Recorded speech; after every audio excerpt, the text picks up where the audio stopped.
Well, hello everybody, and welcome to the New Year's Day edition of Psycho's Platters.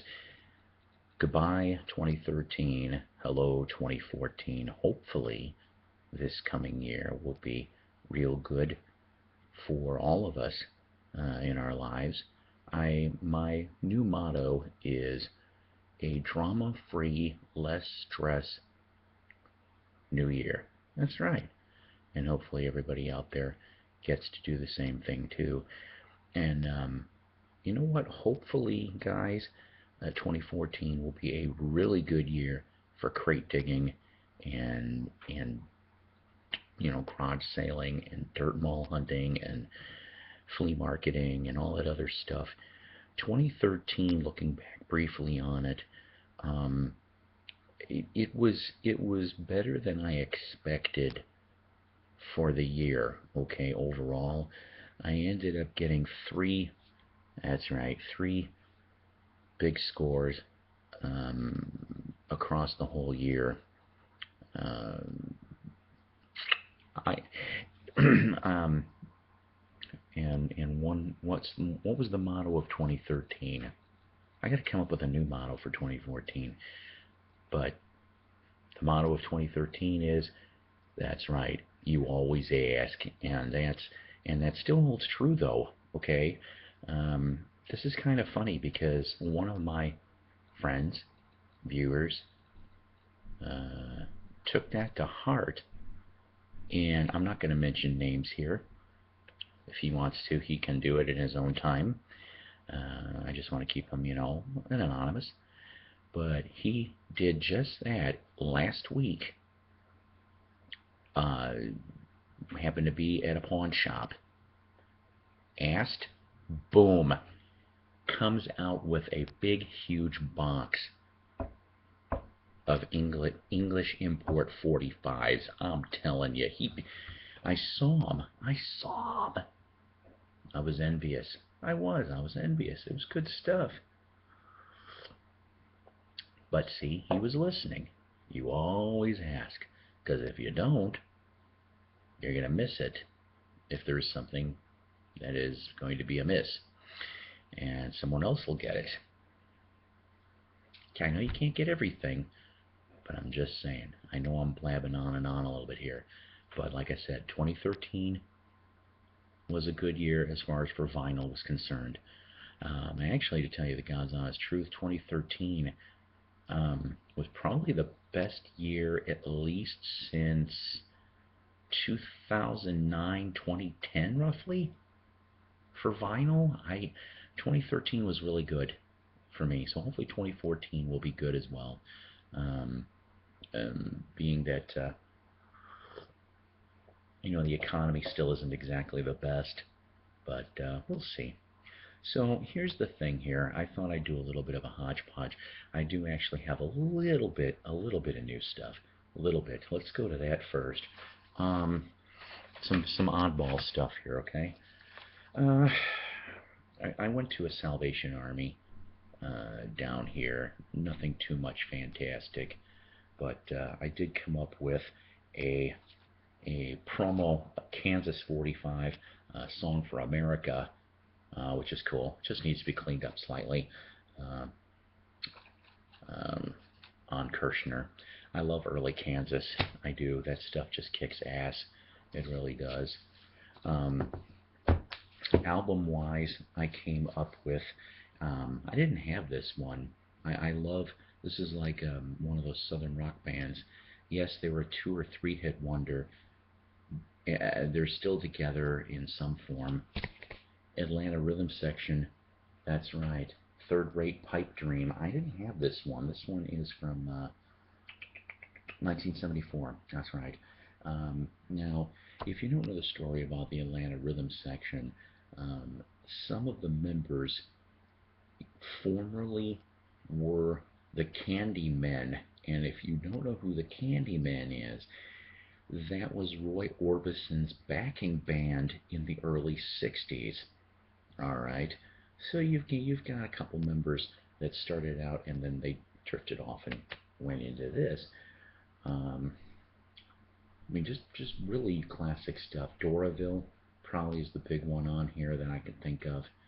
Um, but I mean, it's a bunch of good stuff. Of course, on Polydor, really very. I mean, we're talking like, yeah, this sucker's stone mint, stone mint. Let's see what else. Speaking of, oh yeah, and that's the other thing too. I forgot to tell you. Some of the members of Atlanta Rhythm Section were not only in the Candymen, but they also were in Dennis Yost and Classics 4. That's right. That's right. This one here, Golden Greats Volume 1. Alright. Every Day with You, Girl, Spooky, Change of Heart, Stormy, Traces, Sunny, Soul Train, and others. This one is a gatefold. Show you this really quick.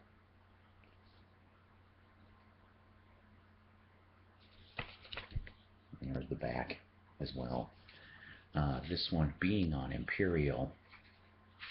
Let's see if I can show you this. Old school. And this one too, one or two scuff marks. Yeah, her side can be cleaned easily. Normally, I guess I wouldn't go and do it. Yeah, see, this is funny. Produced by Buddy Bowie. Buddy Bowie being in Atlanta Rhythm Section and a bunch of other cool things too. So they got out of that and then went into there. Just to let you know, if you haven't heard about Classics 4, Dennis Yost died, I want to say it was in 2008, 2009, I think. When he died, he pretty much went and gave the current band that he had backing him his blessing to use the name. So I hate to tell you this, but I don't want to get whatever yelled at for this, but I did my research, and even though the Classics 4 band is now based out of Effingham, Illinois, okay, and that's fine, but I'm just letting you know that there's no original members of the Classics 4 in this lineup. These are people that just, well, like the Grassroots. When Rob Grill died, these were the guys that were backing him. Rob, I guess, had cut a deal prior, and that's why you now have these people touring as the Grassroots. It's a tribute band now. Just like this Classic 4 is a tribute band. There's no original members. There's not even anybody, to my knowledge, that was on any of the classic records either. So just to let you know on that bit too.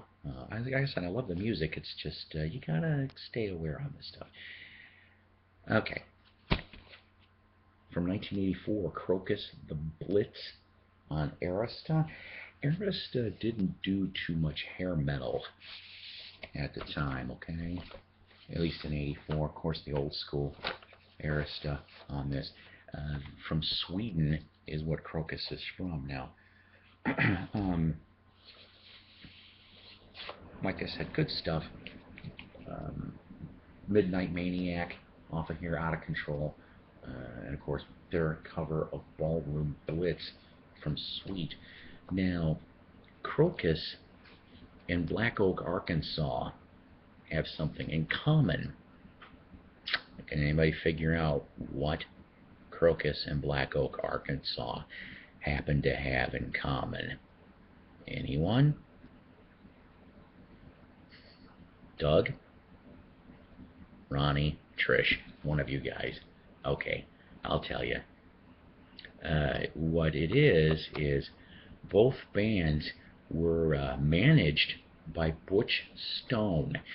Butch Stone is an Arkansas native, of course, because he helped to manage Black Oak, Arkansas during the glory years, pretty much. He was with them, if I remember correctly, I think it was 1968, 69, all the way up to about 1976. and then he left. I'm not going to tell you why he left because I don't feel like getting sued for libel. Go on Wikipedia, you could figure out maybe why for the allegations. And then he jumped and found Crocus, and I'm told did the same thing to Crocus like he did to Black Oak. Don't get mad at me, Butch, it's what I heard. But that's your connection between Crocus and Black Oak, Arkansas. You know, I could have sworn I thought I had a decent copy of this, and I wasn't sure. I haven't found it. So I went and grabbed it anyway. Christine McVie's solo album from 1984. The big one on here that was the hit for her was Got a Hold on Me. But I remember, if I remember correctly, I think that MTV showed the video Love Will Show Us How, which is the first track on here. This album's actually kind of cool because there's a bunch of different people on this sucker. Of course, the band that's backing her, Steve Ferrone, who, if I remember correctly, was in the Average White Band. I think he was in Average White Band. But additional musicians, okay, for this album in '84. Lindsey Buckingham is all over this album. He plays guitar on Got a Hold on Me, So Excited, The Smile I Live For, and he sings on the challenge, Who's Dreaming the Dream of the Smile I Live For. Eric Clapton is on the challenge also. Okay, so you got Buckingham and Clapton. Ray Cooper, he was a session guy, worked with a lot of people. Elton John, George Harrison, he was on here too. Mick Fleetwood plays drums on Ask Anybody. Steve Winwood is singing on One in a Million, plays synthesizers on Got a Hold on Me, One in a Million, Ask Anybody, and The Smile I Live For.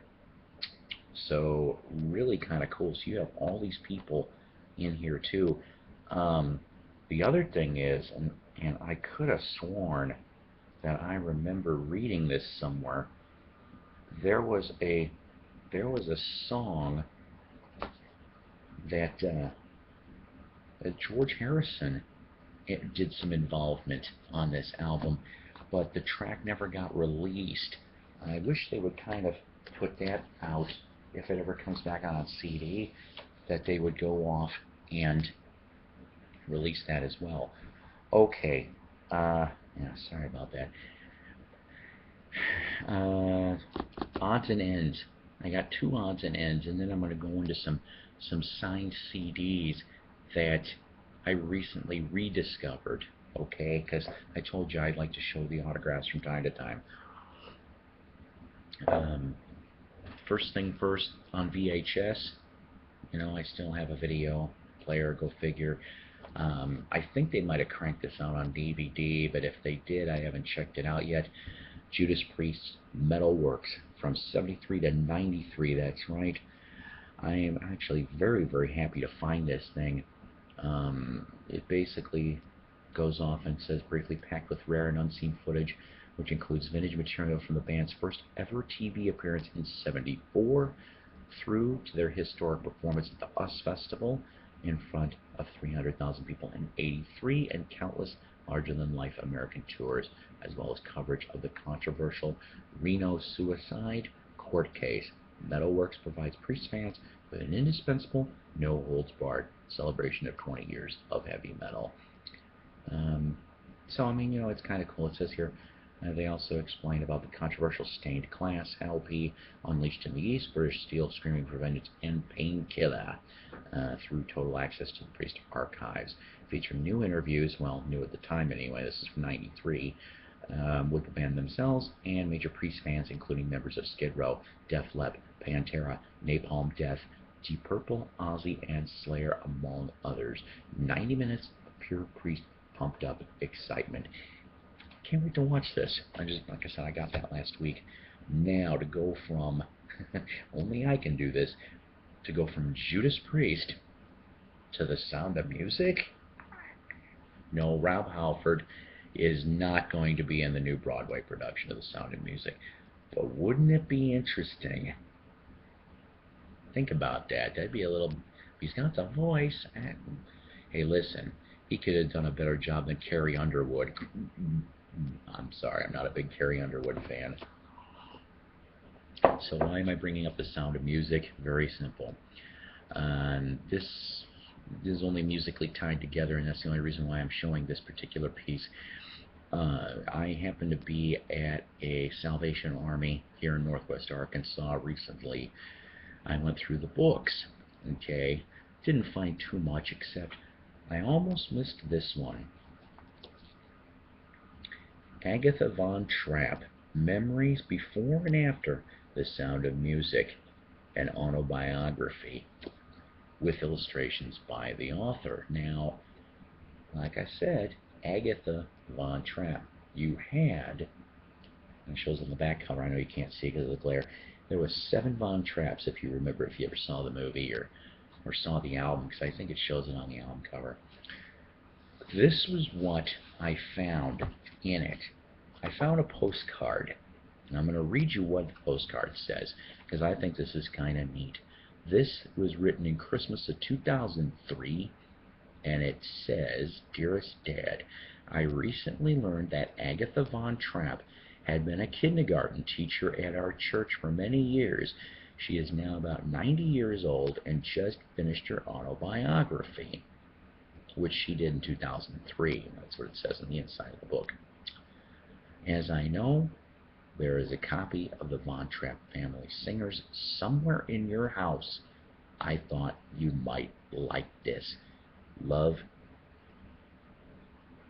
I think this is Virginia. After looking at that and turning the page, to discover it says, "To Victor, best wishes, Agatha Von Trapp." Very cool, in my opinion. Agatha managed to live a very long time. She was in her 90s. I want to say it was 96, 97. She died like a day or two from New Year's Day of 2011. I mean, she lasted that long. And if anybody out there, correct me if I'm wrong on this, but I think the only one that's left is Maria. All the rest are dead. So, not sponsored by Krispy Kreme, but wish they would. So, for 95 cents, I couldn't pass that up. I've been finding a lot of Sound of Music memorabilia down here over the last year or so, and I'm thinking about like gathering it together, excuse me, and putting it like in a box lot, maybe on Discogs or something. Okay, last little bit here. I know it's 18 minutes. Well, we'll try to get this short, but I ain't promising. Some signed CDs that I've rediscovered.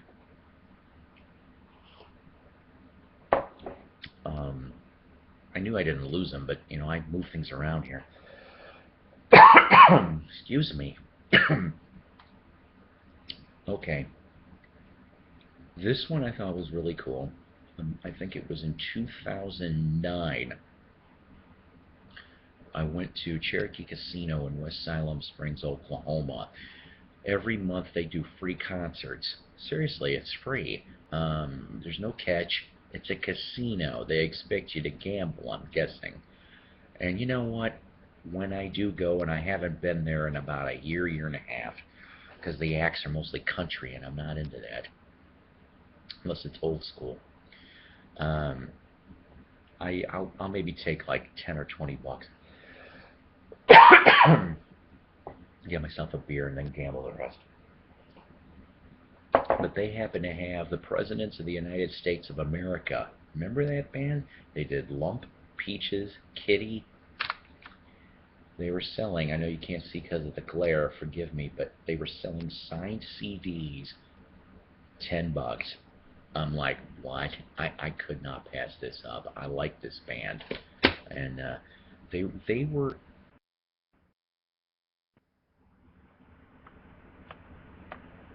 were in the process of making a new one, but I don't know if it ever came about. All right, let's see here. I know this is kind of half illegible, but Bret Michaels from Poison has made several solo albums over the last few years. When I saw him in 2006 at a small club in Rockford, Illinois, which is no longer there anymore, I think it held like about 700 people is all it could hold. I'm trying to remember the name of the place too. It was right on State Street. They used to have a lot of decent people come through. The thing is he wasn't feeling well that night, and I kind of felt bad about this part, but I won the tickets. I knew the place sort of inside and out, and there was only one way to get off of the stage when you were done, and it was a side staircase that went for like 2 seconds in front of the fans before it went to a backstage curtain. You're damn right I went afterwards and got him to sign this and a Poison album as well. He was a really nice guy, but I felt bad. He said during the show that he had 101 temp. The whole bus, I mean, this is like winter time, the whole bus got sick. Felt bad about that bit. Let's see, here's another thing here. You know how I go off and I tell you guys about how sometimes I enter contests and I win things on occasion. This one was courtesy of, and I'm sorry, I can't remember who I won this from, but there was a band called Airtime.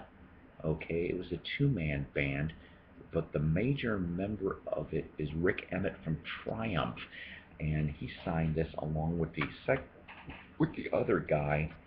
And I've listened to this CD, and it's not bad at all. Mike Schotten, that's the other guy's name. It's called Liberty Manifesto, and oh yeah, and I forgot to tell you, there is a song on here called Rise. Sorry. Co-written by Jim Peterick from the Ides of March and Survivor. Really cool stuff. Peterick always seems to have the pulse on everything. This one here, sorry, hold on a minute.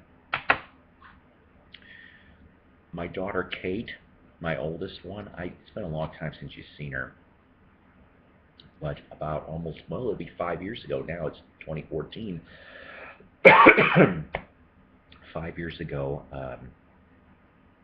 there was a concert in Fayetteville, right downtown Square. I was kind of surprised that we actually tried to do concerts in this joint. It was kind of a small hall. I'm told that you could shove about anywhere between 600 and 800 people before it would start getting to be full. So basically, that's what they did. It was like $20 tickets or something like that. It was Blackstone Cherry, Theory of a Dead Man, and Seether. Okay, really good triple bill. I ain't kidding you on this. But needless to say, I got Blackstone Cherry's CD signed. I know you can't tell because it's kind of a dark picture, but signed by all four guys. They were really, really nice. Especially when I went off and I mentioned that I was originally from near Rockford, Illinois, and I brought up Stone and Double T from WXRX. Hope I'm getting that right. The X 1049 in Rockford. They're still doing the afternoon shows there. But as soon as I told them that, all four of them had shit-eating grins on their faces. They're like, yeah, because Rockford, Illinois was actually one of the original strongholds for Blackstone Cherry fans. I ain't kidding you. We supported them big time.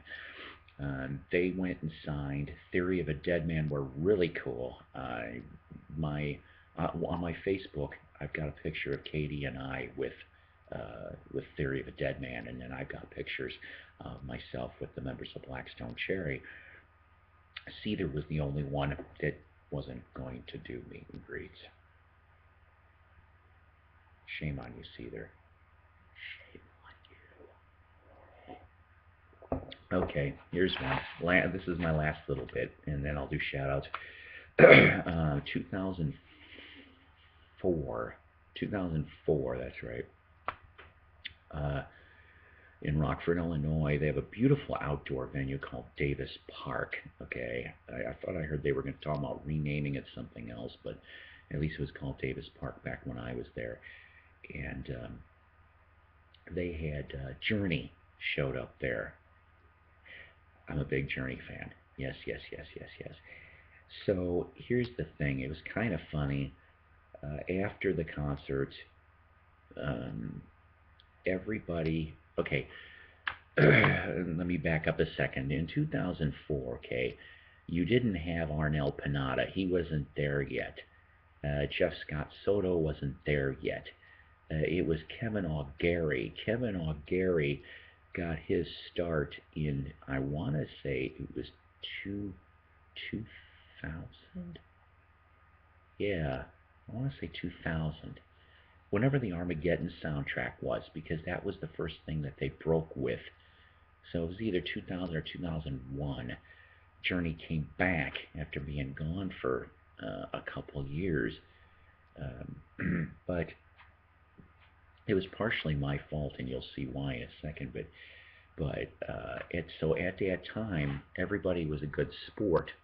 Okay, there was only maybe about a dozen, maybe 15 of us through the chain link fence. Okay, it wasn't like we had easy access here.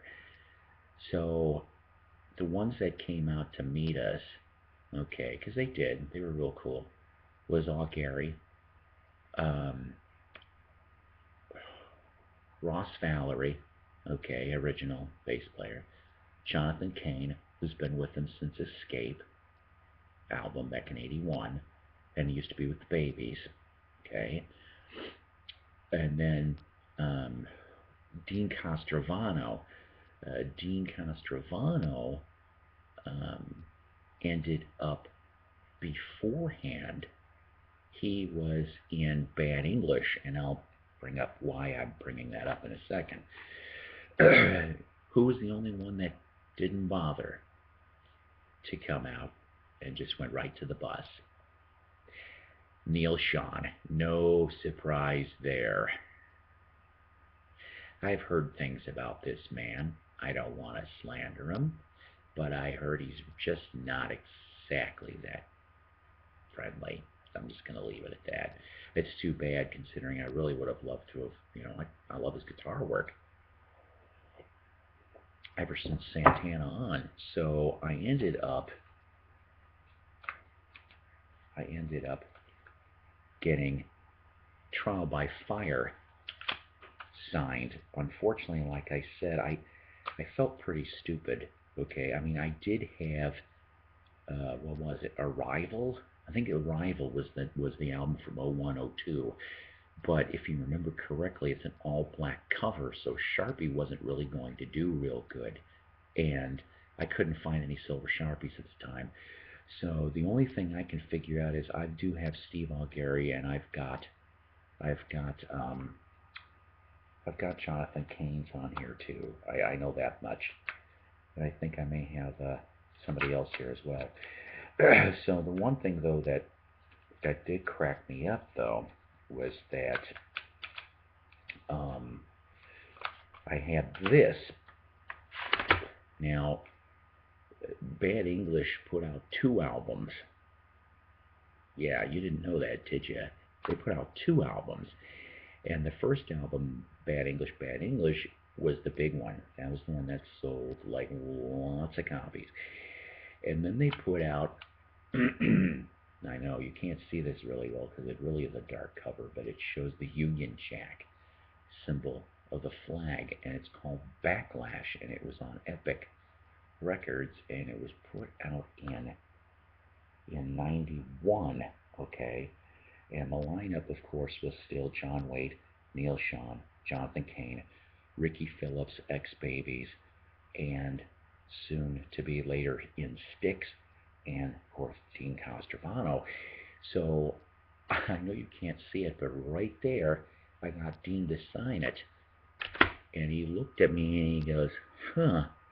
And he says, and I'm like, well, what's up? And he goes, everybody goes off and has copies of that first album. He goes, you're the only one that's ever brought me a second album copy to be signed. That's because I'm told it didn't sell very well. It tanked. There wasn't a hit on it. I should re-listen to it. 30 minutes, kids. I know. We're gone real. I guess I'm making up for the last couple videos. Okay, quick shout outs here. All right. Wax Museum with Ronnie Dark. Oh, I felt bad for missing his last two shows. Last week it was because of a streaming glitch. I could not get into that BitSmith or whatever it was. It just wasn't going to happen, I guess. Wasn't meant to be. But he is on Sunday nights from 6 to 9 p.m. Central Standard Time. Go like him on Facebook. He is going to have a big event. That is what I heard on Sunday. A big event. I'm excited, actually. I don't know what this could be. Ronnie's always got something up his sleeve. And so I suggest between now and Sunday, you go like his Facebook page. It's growing. He is the #1 recorded show in Central New York. I am not lying. He's got good friends, too, like Mike Adams. Mike Adams happens to be in the Night Owl Lounge from 9 to 10 p.m. Central Standard on the same station. That's right. And for both of those shows, you can click on the links, and that's how you can get into listening online, like I do. Let's see what else here. 45 RPM Collectors. That's a new group that I'm involved. That one is a good group too. Let's see what else. Record Collector Magazine, Shindig Magazine. I'm still waiting for the new one. I just got done rereading Beatleisms, which is really cool. If you haven't picked that one up yet, they talk about Paul McCartney, early 70s, like the first 3 albums. The Ruddles. What other magazine is going to cover the Ruddles? My favorite is Picky in the Middle. Picky in the Middle is good. And Get Up and Go's another one, but Lennon got the joke, but he went off and he told Eric Idle, is like, if you put Get Up and Go on the soundtrack album, you will be sued. Not by me, but you'll be sued. So that's the only reason why they didn't stick that one on the Ruddles soundtrack album in 78. And other good stuff. So, okay. I don't know. Just like I said, it's a new year. It's 2014. Get all excited, because I heard there's a lot of good music releases coming soon as well. So, take care. God bless. Rock on. And I will see you very, very soon.